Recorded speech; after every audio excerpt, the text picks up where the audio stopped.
The day is November 11th, 1918. During these past 4 years, there has been intense fighting all over the world as world tensions collapsed after the assassination of Franz Ferdinand, and every country took arms due to factors such as militarism and nationalism. But on this fateful day, the German Empire surrendered, ending this great war. What preceded was the creation of a treaty that ultimately caused more problems than it solved. A decade of economic prosperity and then intense economic downfall, especially for the haven of democracy, the United States, and a decade of political change. Fascism took over a once democratic Germany created by the Treaty of Versailles. Adolf Hitler was going to restore Germany back to its former glory, no matter the cost. Hitler was inspired by Germany's southern neighbor, Italy, as Benito Mussolini and his fascist government took over. In the Far East, the ultra-nationalistic Japanese were conquering the Pacific and China under the Emperor Hirohito. The communist Soviet Union was industrializing under Joseph Stalin and at the same time was trying to spread its ideals. Great Britain and France, devastated by the Great War, let Germany take over land such as the Rhineland and the Saarland. The new League of Nations proved to be ineffective against the spread of authoritarian ideologies. Anti-Semitism and racism was prevalent throughout the world. Now, the day is September 1st, 1939. On this fateful day, Germany decided to step foot in the newly created Poland after signing the Molotov-Ribbentrop Pact with the Soviets. This fateful day would change the course of history forever, changing the fundamentals of human society. This was the Second World War. In the vast history of warfare, few strategies have left as remarkable a mark on history as the Blitzkrieg. As the storm clouds of World War II gathered over Europe, a lightning-fast, devastatingly effective approach to combat emerged. Blitzkrieg, German for lightning war, epitomized a radical departure from conventional military tactics. It was the ultimate fusion of speed, precision, and overwhelming force that reshaped battlefields and nations. Join us as we delve into the heart of the Second World War, as well as this revolutionary method, to uncover its origins, unravel its strategies, and witness its profound impact on the course of the greatest conflict the world has ever known. The Germans did not want a repeat of the Great War, which was a war of attrition. They wanted a quick war, a speedy war. In other words, they wanted to hit the Western Front hard. Thus, the Blitzkrieg, a ruthless total war tactic that was used and devastated the Western Front, was born. Blitzkrieg was a German word for lightning war. The word itself was not used for the German tactics until a Time magazine article came out on the invasion of Poland, and subsequently Hitler adopted the term as a propaganda term. According to an MIT professor, Blitzkrieg stressed speed and mobility over firepower, although in the form of the tank, the dive bomber, and the high-velocity anti-tank or anti-aircraft gun, it aimed for great firepower at decisive points. Blitzkrieg welcomed encounter battles. It employed concentrated air power, the Luftwaffe, offensively and defensively, to prepare the way for advancing armor. Blitzkrieg sought to annihilate the enemy army via deep penetrations in the army to dislocate and ultimately destroy it. The head of the French military mission in Warsaw defined Blitzkrieg as German system of combining dive bombers and tanks to break open the enemy line and penetrate deeply into the rear areas, opening the path for the infantry whose task was to clean up local pockets of resistance and to occupy captured territory. The year is 1939. German leader Adolf Hitler's expansionist ideals were only growing by the day, causing the tensions in Europe to rise immensely. The Allies attempted to appease Germany by returning some of the territory that had been taken from them by the Treaty of Versailles, but to no avail. Germany continued to show the signs that invasion was imminent. On September 1st, 1939, the brewing storm clouds over Europe erupted into a ferocious storm as Germany demonstrated their military might in an invasion of Poland. The German forces attacked swiftly and fiercely, demolishing the defenses of the Polish and quickly capturing the country. Britain and France declared war on Germany immediately afterward. World War II had begun. But there was much worse to come. Merely 8 months later, Hitler had a plan to end the war on the Western Front in one fell swoop, before turning on the Soviet Union and wiping them out. Above all, he wanted to avoid a repeat of the First World War, in which Germany was forced to fight on two fronts. With the Allies' offensive lessening in the Western Front, Hitler decided that now was the time to strike. Gathering his forces, he forced through Belgium, making the Allies retreat back into France.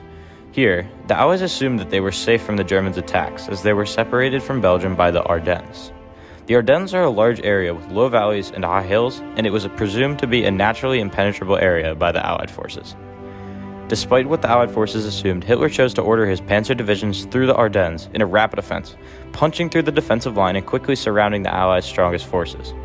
Here, German forces squeezed the Allies from all sides, pushing the last remaining British troops into Dunkirk, where they made a final stand and were able to make it across the English Channel and escape to England. But Hitler had succeeded in his goal. In less than a year, he ended the war on the Western Front and could now focus all his efforts on Russia and cleaning up the rest of the Allied forces. Germany also made great use of their powerful and brand new air force, the Luftwaffe, in a series of bombings called the London Blitz. For many months, Germany would rain bombs on London and other important port cities such as Bristol, Cardiff, Portsmouth, Plymouth, Southampton, Swansea, Belfast, and Glasgow. Civilians were forced to live underground in shelter in specially designed bunkers, as well as ration food and supplies for survival. Most school children were evacuated to the countryside for their own safety. Hitler had hoped that these constant attacks would deter the British from continuing the war, but as the bombings went on, Britain showed no signs of giving up. Instead, they began to rebuild their own Royal Air Force, and even fought back when the bombers came in each night to attack the cities. Eventually, Britain launched a full attack on the Luftwaffe air forces, driving them away from London for the rest of the war. This was just another example of the brutal total war tactics that Germany used on the Western Front. Blitzkrieg was infamous for the speed at which troops moved at. For years, it was a mystery as to how Germany moved troops at such a speed which shocked the Allies, especially the panzer divisions. Well, evidence shows how the Nazis gave methamphetamines to soldiers and commanders in order to increase speed, mobility, and to make sure soldiers operate day and night to shock the Allies. The British press described the Wehrmacht as heavily drugged, fearless, and berserk. The actual methamphetamines were administered under a drug called Pervitin, and high doses of Pervitin were given especially to panzer divisions to move the tanks fast. Pervitin was used mainly in the early stages of the war, where the Blitzkrieg tactic was effective against the Allies. As Pervitin consumption declined during 1940 to 1942, as research was published that showed the harmful effects of methamphetamines. The Allied response to Blitzkrieg initially was not great. The tactics shocked the Allies and allowed Germany to quickly invade and take land. But the reign of Blitzkrieg eventually came to an end during the Soviet invasion by the Germans, where vast distances, logistical difficulties, and Soviet troop numbers caused heavy attritional losses for the Germans and proved that Blitzkrieg was unsustainable. Germany's constant offensive had drained their supplies rapidly, and their dream of ending the war quickly was falling apart. Germany had sacrificed hundreds of thousands of troops, weapons, and ammunition during their rapid attacks, and while those attacks had paid off immediately, they caused issues in the long run. At the same time, the Allied forces learned how to counter Blitzkrieg with successive lines of guns and infantry. In 1943, Germany changed its tactics from a ruthless lightning war to a three-front defensive war, ending the reign of Blitzkrieg permanently. The Germans desperately tried Blitzkrieg tactics one more time during the Battle of the Bulge from 1944 to 1945, their last major offensive, but they ultimately failed and in 1945 surrendered to the Allied forces. All in all, German Blitzkrieg tactics were like none other seen before and proved to be a tough challenge for the Allied forces. But ultimately, the tactics became unsustainable during the later stages of the war when the Nazis switched to a defensive war on many fronts. In fact, the reason why this war was named a World War was because of the fact that the fronts of the war were all around the world. One of these many fronts was the North African Front. World War II was a global conflict spanning from continents and oceans, and it completely redefined the term of warfare. From the European theaters to the Pacific Ocean, the war unfolded on an unprecedented scale. In this documentary, we'll delve into the emergence of air power, the causes of ideologies fueling the conflict, and the lasting effects that would shape the post-World War. For the first time in history, the theater of the war extended into the skies. Air power became a dominant force, shaping the destinies of nations. From dogfights over the English Channel to bombing raids over Tokyo, aircraft played a crucial role in determining victories and defeats. Leaders like the Desert Fox, Erwin Rommel, and Generals Montgomery and Patton recognized the strategic importance of controlling the skies. Swift and decisive strikes from above became hallmarks of victorious strategies, echoing from the deserts of North Africa to the skies of Europe and the Pacific. These moments became crucial in the war, and aerial powers set the stage for triumphs that would shape the course of the conflict. On the ground, tank advancements reshaped the battlefield. The North African theater became a crucible for testing innovative tank strategies. Rommel, Montgomery, and Patton showcased the evolution of ground warfare. Tank advancements proved decisive from El Alamein to the Ardennes. These clashing tanks and strategic use of armored divisions became defining moments in the war. From dunes of Africa to the hedgerows of Normandy, tanks etched their place in history. Italy, a key player in the Axis powers, faced challenges and triumphs. The Mediterranean and North Africa's strategic importance became apparent, influencing the overall war effort. Mussolini's ambitions collided with the realities of a changing battlefield. As we reflect on the causes and ideologies fueling this global conflict, we see a clash of visions and values. The war's conclusion was shaped not only by military, but by ideologies that were underpinned by the war efforts. The legacy of World War II endures, transforming nations, societies, and the world order. In the harsh and unforgiving terrain of the North African desert during World War II, a series of fierce battles unfolded, forever etching the names of legendary commanders and their strategies into the canals of the military history. This is the story of the North African Campaign. At the heart of the North African Campaign was the indomitable Field Marshal Erwin Rommel, also known as the Desert Fox. Rommel, a brilliant German tactician, posed an uncanny ability to maneuver his forces with speed and precision across the vast desert. Facing Rommel was the tenacious British commander, Field Marshal Bernard Montgomery. Montgomery was a meticulous planner, renowned for his defensive strategies and emphasis on coordination and intelligence. Also making his mark in the North African theater was General George S. Patton. Patton, an American tank warfare expert, brought an unparalleled level of aggression and mobility to the battlefield, revolutionizing armored warfare tactics. The North African Campaign witnessed significant advancements in armored warfare. Both the Axis and Allied forces relied heavily on tanks to gain the upper hand in battle. The Germans utilized their fearsome Panzer tanks, while the British developed their reliable Matilda and Crusader tanks.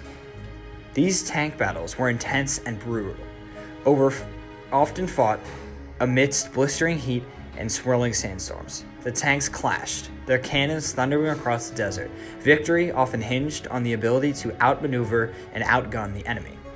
The North African Campaign also saw the involvement of Italy under the leadership of Benito Mussolini. Italy, seeking to expand its empire, proved to be a valuable Axis ally to Rommel's forces. However, the Italian army struggled to match the skill and determination of their British and American adversaries. The overall strategies in North Africa and the Mediterranean were complex and ever-evolving. The Allies sought to secure vital supply lines through the Mediterranean Sea, while the Axis powers aimed to control the Suez Canal and cut off the British Empire from its colonial possessions. The turning point of the North African Campaign came in 1942, with the Battle of El Alamein. Montgomery's meticulously planned offensive caught Rommel off guard, leading to a decisive Allied victory. This marked a significant shift in balance of power in the region. The North African Campaign was a grueling and pivotal chapter of World War II. It showcased the brilliance of commanders like Rommel, Montgomery, and Patton, the advancements in tank warfare, and the importance of strategic planning. The battles fought amidst the scorching sands of the desert forever shaped the course of the history, like the Nazis.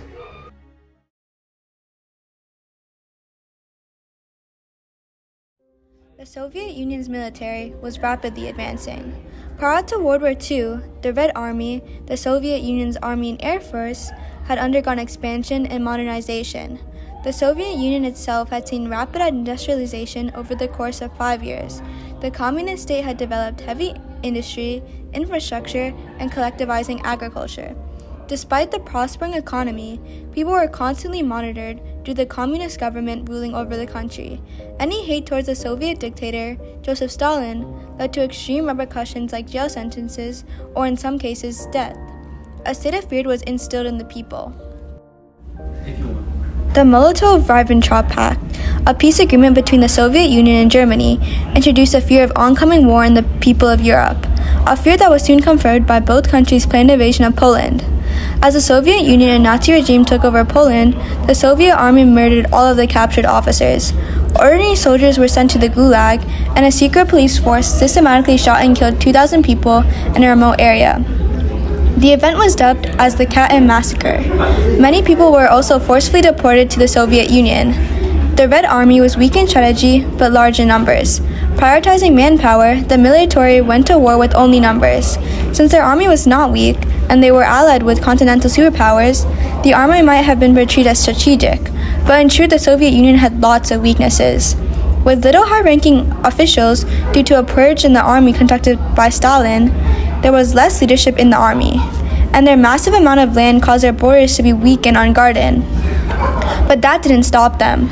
The Soviet Union went to expand in Lithuania, Latvia, and Estonia. The brutal tactics employed by the army in these places caused the deaths of so many. Due to their massive expansion, countries like the UK were especially wary of the Soviet Union. Even the US held these thoughts, though they weren't a part of the war yet. The start of the war period was short, marked June of 1941. Adolf Hitler, the leader and dictator of the Nazi regime, launched Operation Barbarossa, a Nazi military operation that specifically called for the expansion of the Nazi military into the Soviet space to a hypothetical AA line. This operation battle between Germany and the USSR, as Paul Theseus quotes, was the biggest invasion in history. It lasted not only but 5 months, although sounding short. The sheer magnitude of the effects of this battle was quick, magnitudes that were set once the Nazi regime failed the operation. You see, the operation failed for many reasons. Primarily, it was the cause of the scorched earth strategies of the USSR. While that does not mean scorching the enemies of the country, it actually means burning the people's houses of the country to prevent the enemy from accessing resources.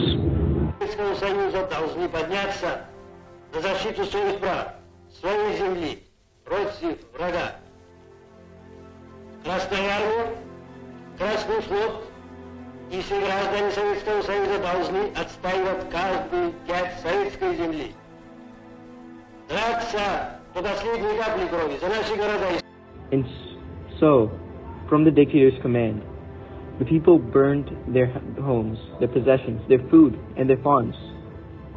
In preventing the Nazis from accessing resources, they lost their lives from cold, from starvation, and lack of water. But by far, that was not the only reason the Soviets won the Battle of Moscow, Stalingrad, and more.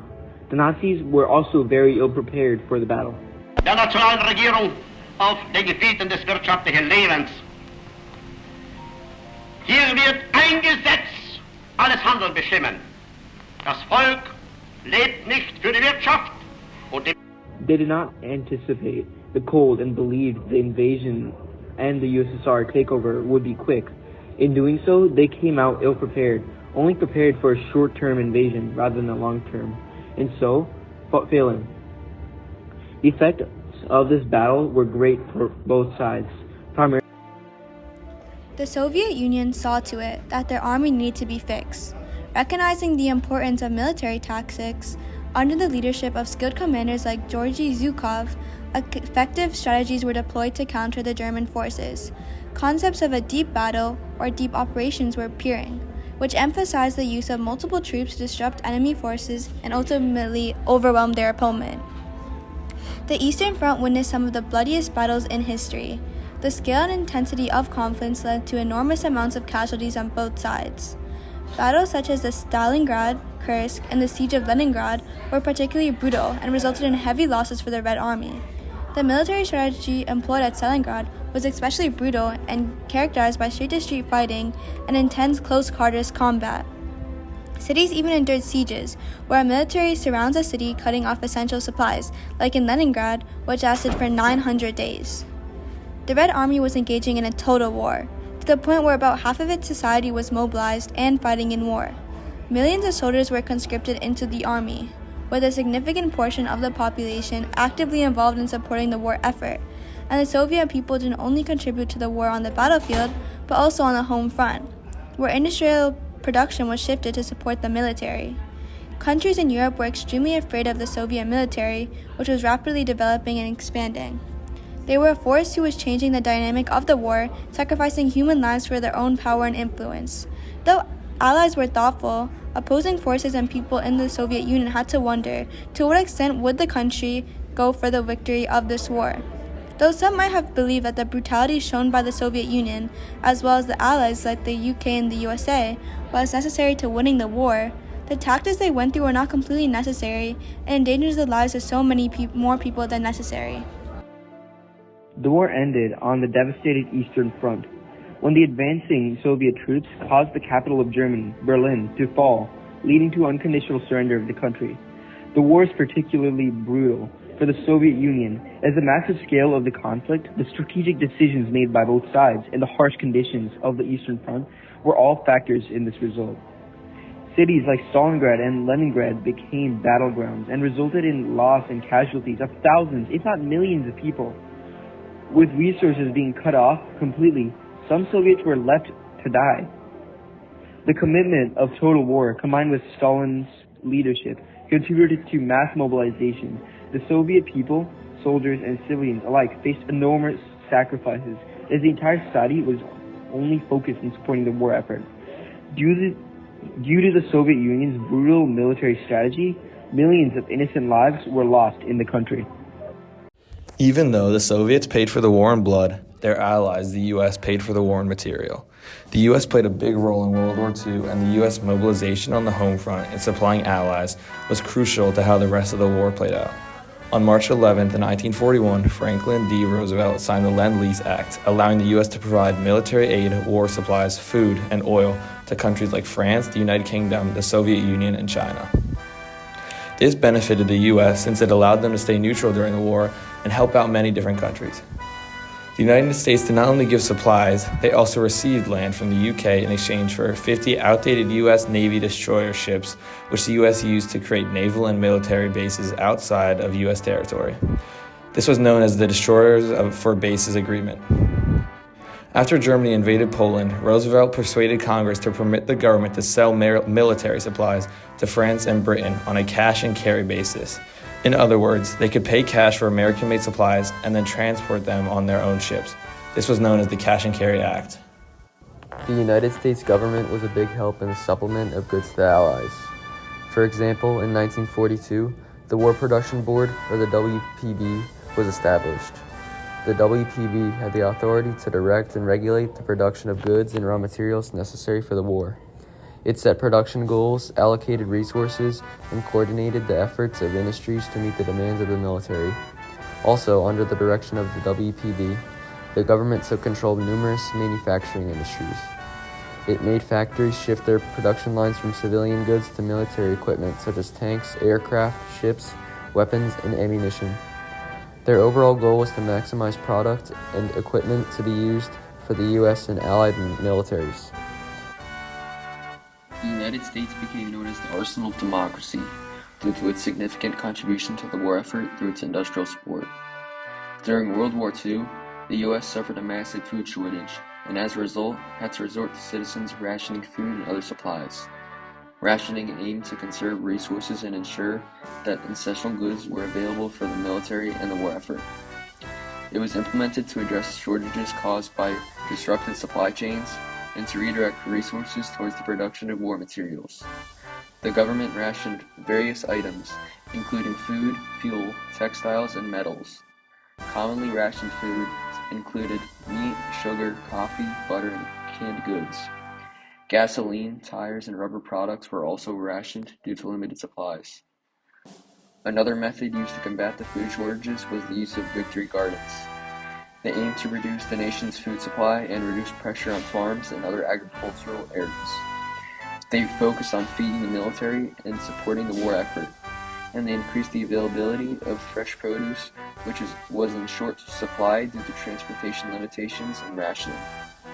The gardens also allowed people to feel connected to the war effort and to feel empowered by their contributions and the fact that they did it by themselves.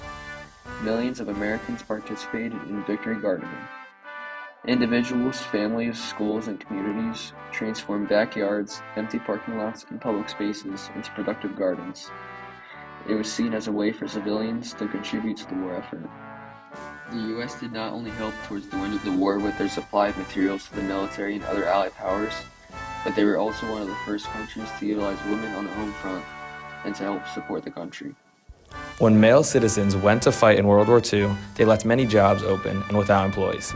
This became the perfect opportunity for women to help with these jobs and help support their country in a time of war. Whether it was driving war vehicles, working in factories, or becoming clerks, women took over the previously reserved jobs meant for men.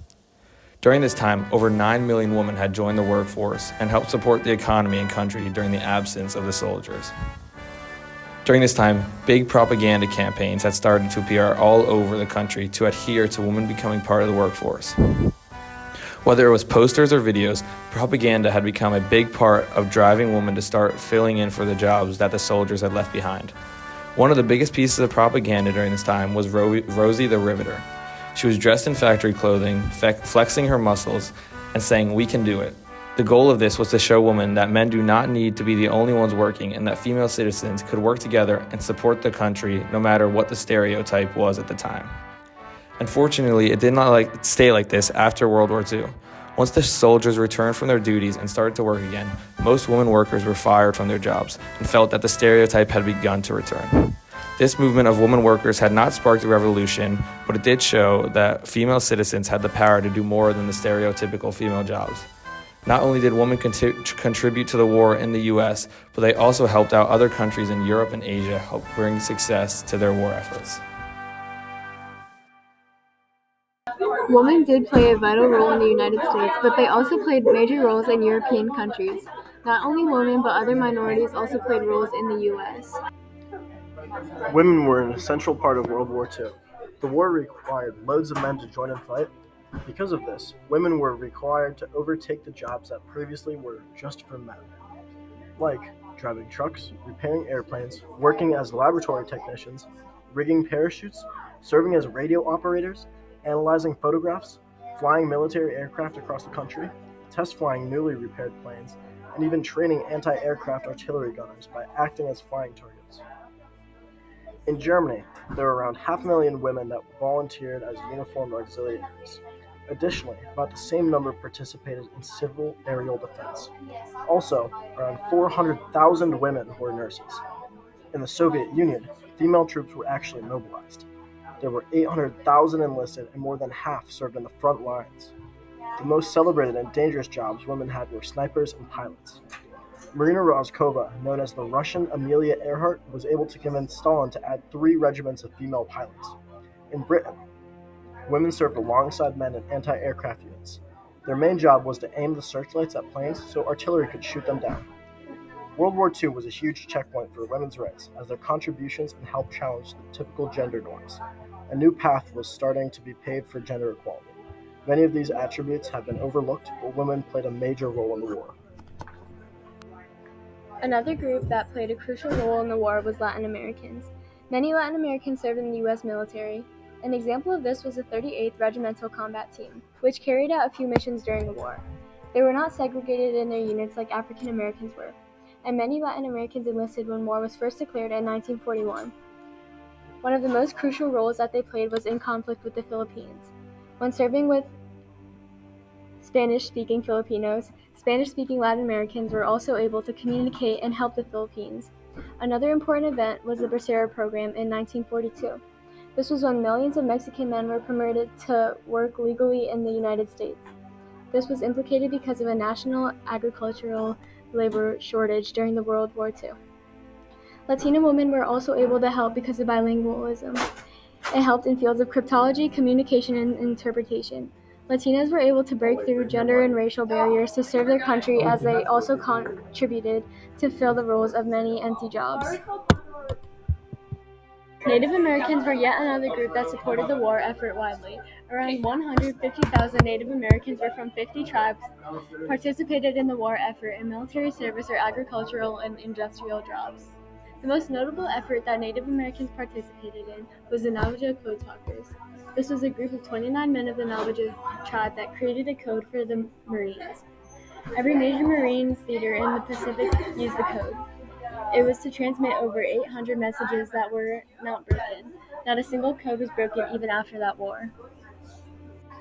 African Americans also helped exceptionally during the war, despite facing tons of racial segregation in the U.S. Armed Forces.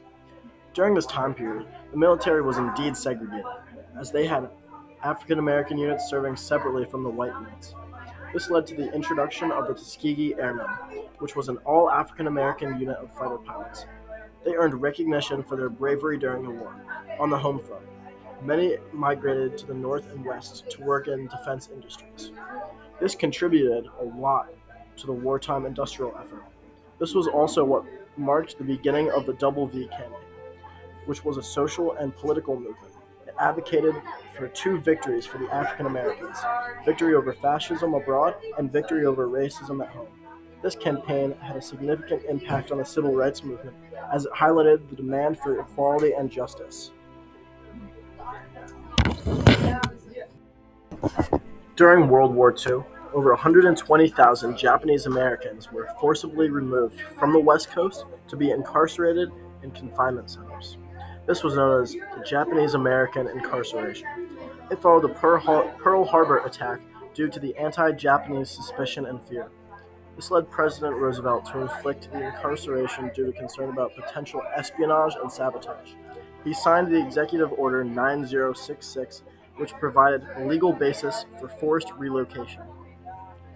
A man named Korematsu decided to ignore the order and stay where he lived. He was then arrested and convicted of violating the order. He argued that Order 9066 violated his Fifth Amendment rights. The case made it up to the Supreme Court, where it was ruled that he could be convicted because it protected the U.S. rather than being a racial inequality. However, the Japanese still helped immensely during World War II. Made up of all Japanese Americans, the 442nd Regiment Team is known as the most decorated unit for its size and length of service in the history of the U.S. military. Roosevelt activated the 442nd Regiment Team on February 1, 1943. Despite the years of racism and suspicion they had to face at home, these men fought for their ideals and country, and their efforts were highlighted as an act of justice. The role of minorities during World War II really showed segregation and discrimination in the country. However, the minority groups proceeded to make big changes and contributions to the U.S. and all over the world. The roles of one of these minorities expanded in the following sections.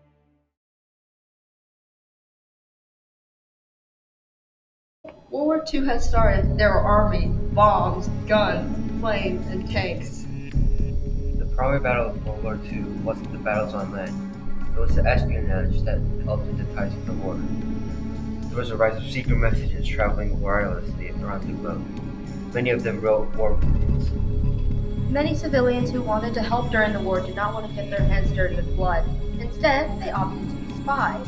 As a result, the most unexpected people became spies and heroes, invading enemy lines to gather information.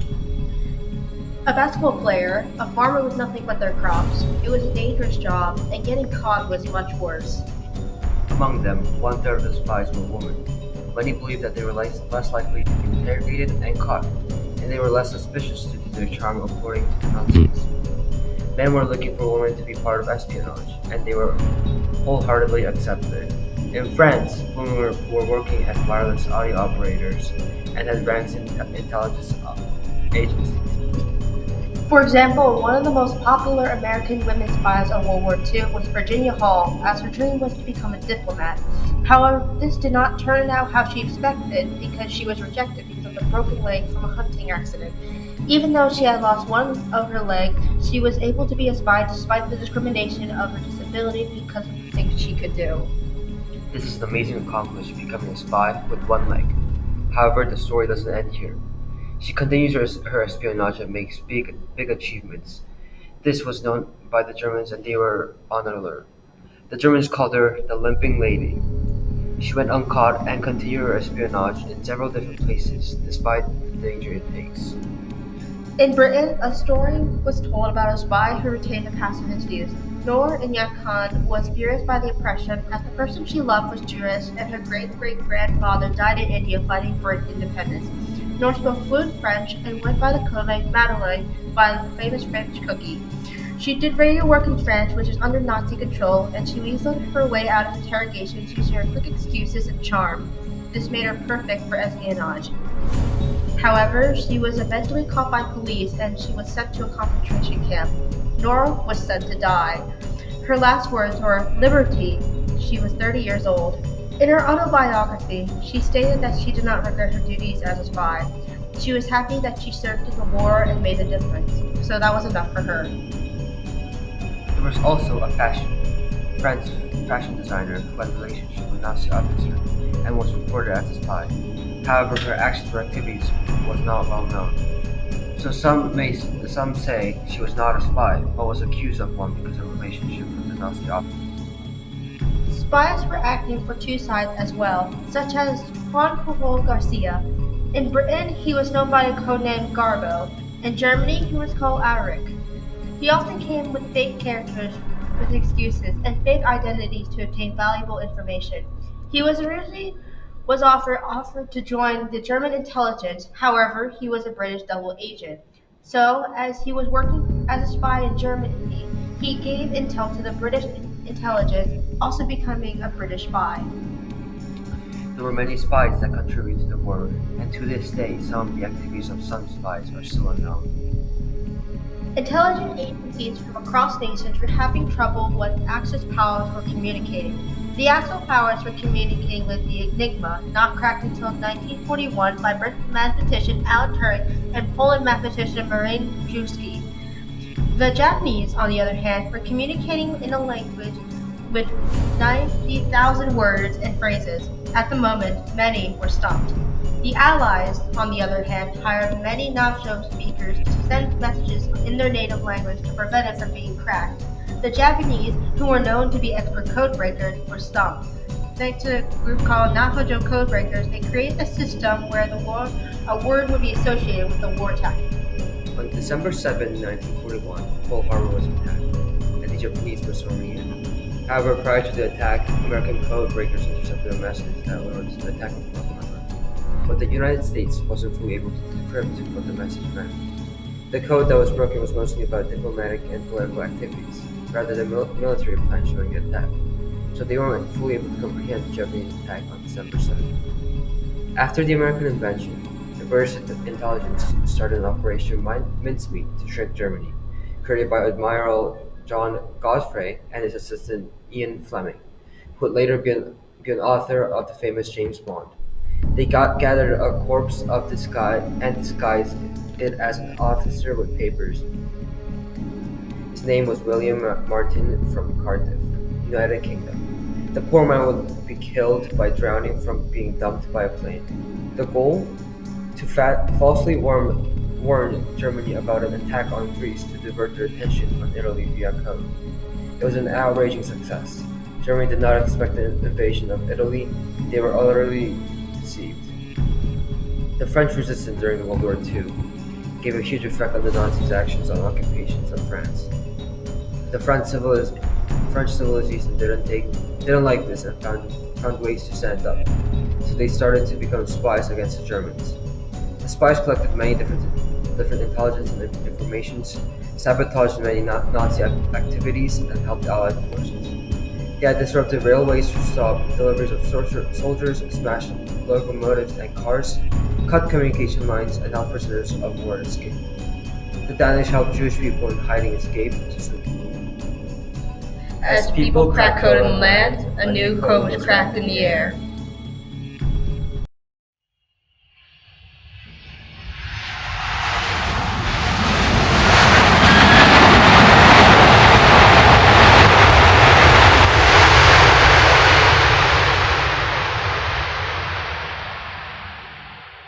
In World War II, airborne strategies were one of the biggest and deadliest tactics that separated World War II from World War I. As the war raged on, planes continued to prove their value through a new form of combat and bombings. During this time, brave people had to fly those aircrafts, and a few rose to be war heroes of their country. These notable pilots, also known as aces, would go down in history as the Greats. Hailing from America, Stanley Gabby Gabrinsky was born in the USA and had a direct tie to the war. His parents were Polish immigrants. As with his 45th Fighter Squadron, his entry into the war began directly with his personal witness of the bombing of Pearl Harbor. As the top U.S. ace, Gabrinsky came out with 28 victories in World War II. Continuing with the Allies, just moving over to Russia, aka the USSR, the top age from World War II and up until now was Ivan the Terrible, Kozedub. He claimed at least 64 planes, as he would only count the ones he personally shot down and saw crash. If he didn't see it crash, he wouldn't count it. A story from one of his adventures was that once he was shot down by anti-aircraft. Wanting to go down honorably, he began nosediving into the ground as one engine had failed and one wing was already on fire. However, at the last possible moment, his engine began working again. He quickly pulled up, and because he nosedived, the flames on the wing went out, and he was able to rejoin the fight. As for the Axis powers, Erich Hartmann, aka the Blonde Knight of Germany, and also one of the greatest aces in history, claimed at least 352 kills in the air, and was the top ace of Germany ever, and still to this date. His actions awarded him the Knight's Cross as well as the Oak Leaves from Hitler himself. Upon meeting him, not even Hartmann was a fan of Hitler, believing he was quote-unquote disappointing. After the war, though, he would find himself in Siberia for a short period of time before being released, and went on to live a long life of 71 years. Over in the Pacific was Tetsuzo Iwamoto, the top ace of World War II for Japan. He went on to achieve 202 victories and even modeled himself after Erich Hartmann, utilizing the same or similar strategies as he. Another crazy achievement on his long list of such was that he personally was able to claim almost every type of Allied aircraft in his duties. However, just these aces weren't enough. With the popularity and effectiveness of warplanes came the need for more and more pilots. This need for pilots paved a new way for opportunities and success for minorities in the military. The US crunched out military propaganda posters, and FDR encouraged many to volunteer for the Air Force. During this time, there were two major groups of minorities that greatly contributed to the success of the Air Force in America: the WASP and the 99th Pursuit Squadron. The Women's Air Force Service pilots consisted of about 1,100 volunteer pilots. They flew B-17s to B-29s, as well as ferried in new planes to the military bases across the country. Despite the unit's contributions and success, these women were not granted military status until the 1970s. The 99th Pursuit Squadron, also called the Tuskegee Airmen, was a group of all African-American men who trained in the Tuskegee, Alabama University. Out of 2,000 volunteers, 3/4 of them went on to become pilots and officers.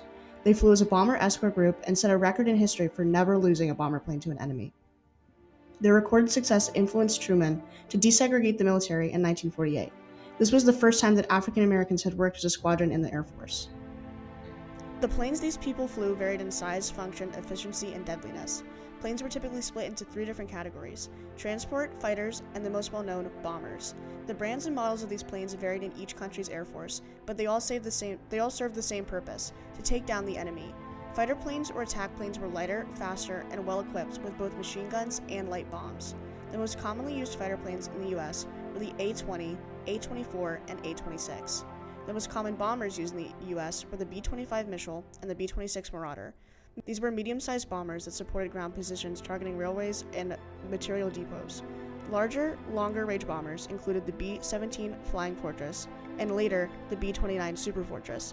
One of the most popular planes produced during the time was the B-24 Liberator, most well known for its use in the bombing raids in Romania. While the US had the biggest air force, Japan and Germany had the most advanced planes. The Mitsubishi and Nakajima Company planes were known for being swift and deadly, and Germany's Luftwaffe fighters were feared for their Messerschmitt Bf-109 used on the battlefronts of Europe. Advancements of technology in planes also improved its weaponry. Bomber planes were the major draw for air warfare. Different types of bombs were used for different purposes. The most common were HE, high explosive bombs, and varied in size from 50 kg to 250 kg and 1000 kg to 1800 kg. These bombs were not always meant to explode upon impact. Some had timing mechanisms that could cause them to explode up to 70 hours later upon being dropped. The second most common were IBs, incendiary bombs. These bombs were thermite-filled and meant to spread fires that would expand upon the area of impact. Another form of incendiary bombs was the oil bomb, OB. These bombs were fitted to be exploded a few seconds after being dropped and ignited, causing them to explode in air and drop fiery debris across a greater area. PM bombs, or parachute mines, were often dropped upon rivers, docks, and coastlines. They would explode by being detonated magnetically or by sensing noise and vibrations. The Germans, being one of the countries that used bombs most frequently, invented the V-1 flying bomb, a guided missile, and the V-2 ballistic missile rocket. These moved at speeds so fast no other technology could keep up, and those on the ground could not hear it coming. It is believed that the Luftwaffe dropped 75,000 tons of bombs on Britain. Almost 8 million were dropped upon Europe overall. Strategically, many tactics surfaced with the newfound success in the air. Unfortunately, this led to one of the most tragic and horrible strategies of all time: strategic bombing. This strategy left many areas as barren wastelands. For example, the first publicized incident was the Doolittle raid on Tokyo of April 1942. The issue with this raid is that the planes in the mission could not make it to the location as well as back to the aircraft, so the US had to take control of islands surrounding the mainland as well as create better planes that flew further for much longer. Eventually, the Allies would switch to B-29 superfortresses as it was the most effective in bombing Japan. In Europe, on the other hand, the US was able to stick with B-17 flying fortresses as the missions did not require the planes to go as far. But how does strategic bombing work? First, the area in which was to be bombed was assessed. Preferably, this would be a strategic location, such as military bases, civilian homes, railroads, harbors, or ports, or anything that would destroy a country's morale. As for the actual attack, first, fleets would drop incendiary bombs on the strategic locations. Once the bombing ended, this would bring out the firefighters as well as the first responders to aid in the damage. Around this time, the next fleet of standard aerial bombers would drop their bombs in order to cause maximum damage and casualties, and by killing first responders, this would severely hurt a country's morale, especially in cities and civilian areas. The fire caused the most amount of damage, so the attackers ensured that the fire kept burning everything. Due to the adverse effects of carbon monoxide poisoning in the fires, not only would the bombed areas go insane and lose morale, but also the whole country would when it was broadcasted for all to see. In fact, the fires caused the majority of deaths, with carbon monoxide poisoning death rates towering over burn death rates. Notably, Britain was one of the first to face the fate of strategic bombing. According to Hitler, if 8 million, in reference to the London residents, go mad, it might very well turn into a catastrophe. The first day of the bombing became known as Black Saturday, September 7th, 1940. From then on, London would be bombed every day for the next 57 nights. Germany would move on to bomb other areas such as Liverpool and Manchester. The bombing of England would continue on every single day until May of 1941. These attacks would only end in June of 1941, when Hitler believed Britain was out of the war.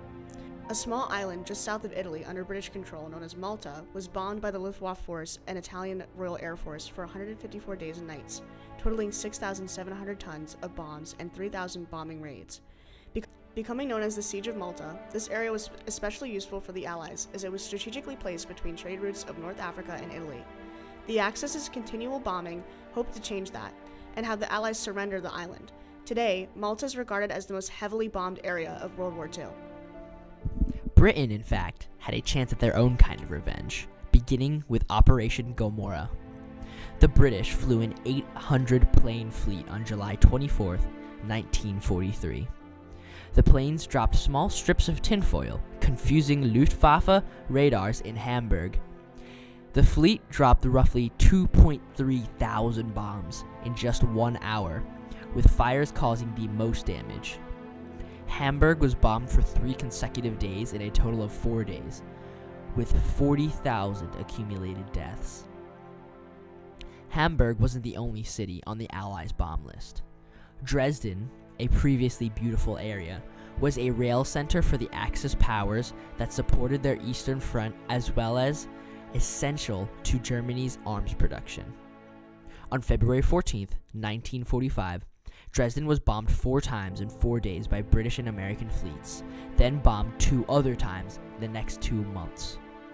This led to nothing shy of 35,000 deaths, 70% of which died due to carbon monoxide poisoning. The pure detriment caused to these areas caused many questions to arise, with one above the others. Is this practice ethical? This was the exact question the Geneva Conventions aimed to answer. In fact, President Roosevelt himself spoke out publicly against ruthless bombing, the killing of innocents, noting that humanity would be harmed if other countries sank down to the level of inhuman barbarism. How could strategic bombing not be controversial?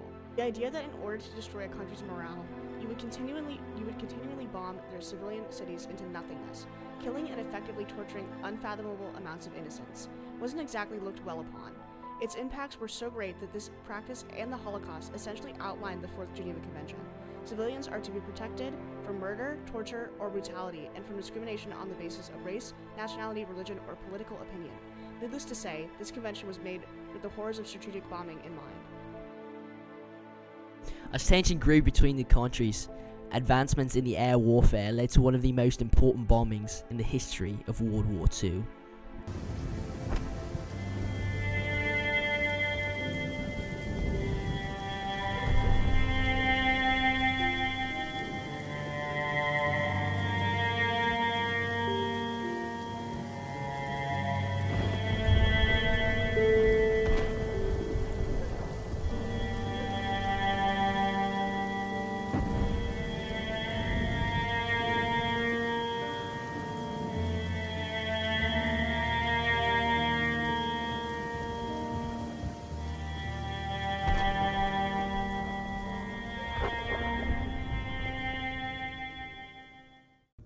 At this time of war, Japan had invaded many island nations from China to the Philippines and other small countries in the Pacific. But now their ambitions led them to attack Pearl Harbor to get the attention of the Americans. Now the 2 most powerful nations would engage in the war across the Pacific. Many perspectives about this attack were varied, as many regarded this as a defensive measure. However, others would argue that this move was the start to the eventual end of the Japanese Empire. However, regardless of the perspectives, over 6 million people from China to the Philippines and beyond, who were peaceful, had been brutally killed by the Japanese conquest and their desire for resources and expansion. Tensions were high between Japan and the United States after the surprise bombings in Pearl Harbor, which occurred on December 7, 1941. Over 2,000 American service members and civilians were killed in the attacks, and the United States was shocked and outraged by the enemy's intrusion into their territory. The following day, FDR immediately declared war on Japan, and with that, the United States was now a part of the Second World War. The United States military leaders, General Douglas MacArthur, Admiral Chester Nimitz, and Admiral William Halsey, knew that the Japanese would be hard to beat, so they came up with a new form of warfare with hopes of gaining even a small advantage in this war. The idea of island hopping was that the U.S. military would attack small, unfortified Japanese islands and use them as bases to stage larger attacks. The larger Japanese bases would begin to wither because of the pressure and naval control by the enemy forces around the island. The Japanese did not want the U.S. to get any closer to the main islands, so in the Coral Sea, the 2 sides would engage in a major naval battle.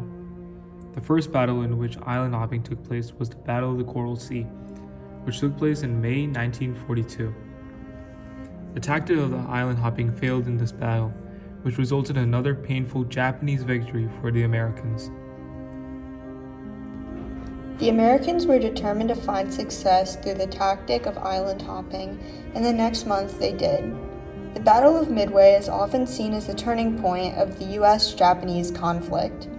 The American military successfully used island hopping to gain an advantage over the Japanese in this battle. They were able to take over many small islands, which gained them an advantage against the weakened Japanese military. The Americans were determined to find success through the tactic of island hopping, and the next month they did.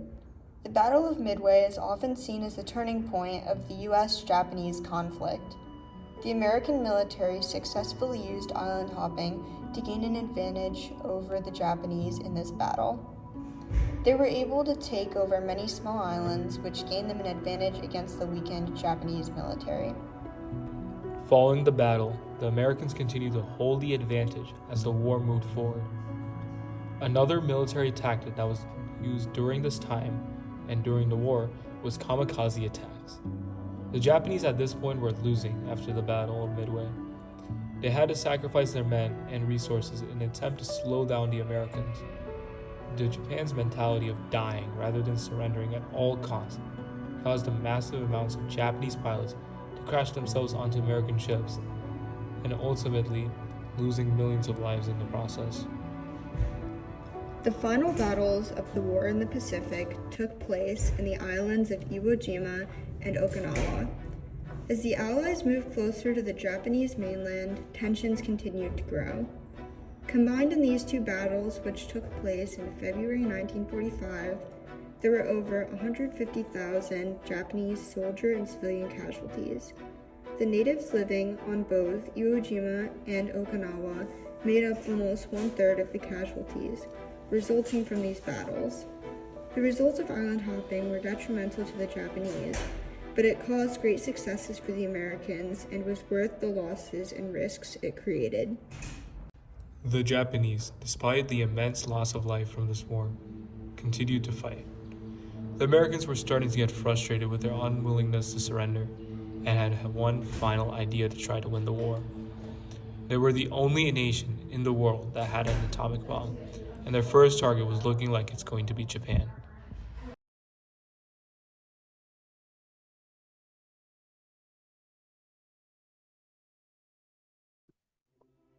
On August 6, 1945, the United States dropped an atomic bomb on the Japanese city of Hiroshima.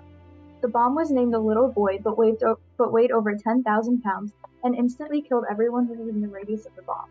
Throughout the course of the war, Japanese and American relations were tense. Japan's aggressive war strategies were criticized by many other nations. Relations between Japan and the United States grew worse when the United States placed embargoes on Japanese trade and froze all Japanese assets in the United States. When the U.S. demanded that Japan stop attempting to imperialize in China, the Japanese began preparing for the attack on Pearl Harbor. The Japanese bombing of Pearl Harbor on December 7, 1941, officially marked the U.S. entrance into the war. In the year 1940, Albert Einstein wrote a letter to President Roosevelt warning him of Germany's rapid progression in creating nuclear weapons. Roosevelt was alarmed by this possibility and created the Manhattan Project. The Manhattan Project was a top-secret government organization that researched nuclear fission and studied the progress of Nazi Germany. One of the most well-remembered scientists on this project is Robert Oppenheimer.